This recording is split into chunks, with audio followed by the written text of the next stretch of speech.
ಸಂವಿಧಾನದ ವಿಷಯದಲ್ಲಿ ನಿಜವಾದ ಶ್ರದ್ಧೆ ಮತ್ತು ನಿಷ್ಠೆಯನ್ನು ಹೊಂದಿರುತ್ತೇನೆಂದು ನಾನು ಭಾರತದ ಸಾರ್ವಭೌಮತ್ವವನ್ನು ಮತ್ತು ಅಖಂಡತೆಯನ್ನು ಎತ್ತಿ ಹಿಡಿಯುತ್ತೇನೆಂದು ಮತ್ತು ಕರ್ನಾಟಕ ರಾಜ್ಯದ ಉಪಮುಖ್ಯಮಂತ್ರಿಯಾಗಿ ನನ್ನ ಕರ್ತವ್ಯಗಳನ್ನು ಶ್ರದ್ಧಾಪೂರ್ವಕವಾಗಿ ಮತ್ತು ಅಂತಃಕರಣಪೂರ್ವಕವಾಗಿ ನಿರ್ವಹಿಸುತ್ತೇನೆಂದು ಭಯ ಅಥವಾ ಪಕ್ಷಪಾತವಿಲ್ಲದೆ ರಾಗದ್ವೇಷವಿಲ್ಲದೆ ಎಲ್ಲ ಬಗೆಯ ಜನರಿಗೆ ಸಂವಿಧಾನಕ್ಕೆ ಮತ್ತು ಕಾನೂನಿಗೆ ಅನುಸಾರವಾಗಿ ನ್ಯಾಯವಾದುದನ್ನೇ ಮಾಡುತ್ತೇನೆಂದು ಡಾಕ್ಟರ್ ಅಂಬೇಡ್ಕರ್ ಅವರ ಮೇಲೆ ಪ್ರಮಾಣ ಮಾಡುತ್ತೇನೆ.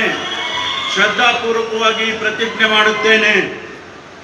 ನಾನು ಡಾಕ್ಟರ್ ಜಿ ಪರಮೇಶ್ವರ ಎಂಬ ಹೆಸರಿನ ನಾನು ಕರ್ನಾಟಕ ರಾಜ್ಯದ ಉಪಮುಖ್ಯಮಂತ್ರಿಯಾಗಿ ನನ್ನ ಪರ್ಯಾಲೋಚನೆಗೆ ತರಲಾಗುವ ಅಥವಾ ನನಗೆ ತಿಳಿದು ಬರುವ ಯಾವುದೇ ವಿಷಯವನ್ನು ರಾಜ್ಯದ ಉಪಮುಖ್ಯಮಂತ್ರಿಯಾಗಿ ನನ್ನ ಕರ್ತವ್ಯಗಳ ಯುಕ್ತ ನಿರ್ವಹಣೆಗೆ ಅಗತ್ಯವಾಗಬಹುದಾದ ಸಂದರ್ಭದಲ್ಲದೆ ಅನ್ಯಥಾ ಯಾರೇ ವ್ಯಕ್ತಿಗೆ ಅಥವಾ ವ್ಯಕ್ತಿಗಳಿಗೆ ಪ್ರತ್ಯಕ್ಷವಾಗಿ ಅಥವಾ ಪರೋಕ್ಷವಾಗಿ ತಿಳಿಸುವುದಿಲ್ಲ ಅಥವಾ ಬಹಿರಂಗಪಡಿಸುವುದಿಲ್ಲ ಎಂದು ಡಾಕ್ಟರ್ ಅಂಬೇಡ್ಕರ್ ಅವರ ಹೆಸರಿನಲ್ಲಿ ಪ್ರಮಾಣ ಮಾಡುತ್ತೇನೆ.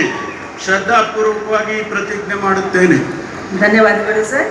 ಮಾನ್ಯ ಉಪಮುಖ್ಯಮಂತ್ರಿಗಳು ಈಗ ಪ್ರಮಾಣ ವಚನ ಸಹಿಯನ್ನ ಮಾಡಲಿದ್ದಾರೆ.